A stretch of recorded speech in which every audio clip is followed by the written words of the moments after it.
السلام عليكم ورحمة الله وبركاته داود يا الملكستا جوكتان بعد باني سلاميا ومركلي برنامج كاني دنبال داود يا السيدة لسعطان با يتوبي وحاكجر قلاسة آدي آدو بلارن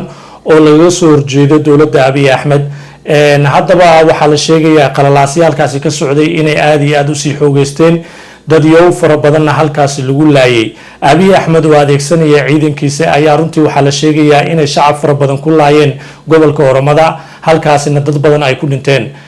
haddaba wararkii ugu dambeeyay ee maanta waxay sheegayaan in uu jiro isbahaysi ballaaran oo u dhaxeeya qoomiyadda Oromada iyo qoomiyadda Tigreega isbahaysigaasi ayaa waxay sheegayaan dad arrimaha siyaasadda Itoobiya u dhunduleela in runtii ay dhabarjab weyn uu ku yahay Abiy Ahmed iyo xulufadiisa waxaana la saadaalinayaa isbahaysigaasi inuu isbedel weyn uu ku sameeyo wadanka Itoobiya waa hadii ay run tahay marka xaaladda Itoobiya ayaa runtii la saadaalan karisan horeyna ku sheegay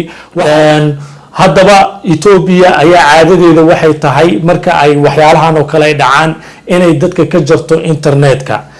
marka wax cusub maaha marka waxa la socotaanba Itoobiya si hadda wax u dhaceenba inuusan jirin wax xiriir ah oo maartay dadkii gudaha joogay ay soo sameyn karaan ama la sameyn karo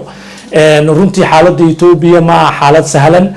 dagaaladana aad iyo aad bay u sii fidayaan meelo badan buu dhibka ka jiraa ha u banaadaan dhulka Oromada ah marka kulley dad badan oo arrimaha Itoobiya u dhundulay waxay sheegayaan in xaaladda Itoobiya karto ay dadkaasi ay kala tagayaan marka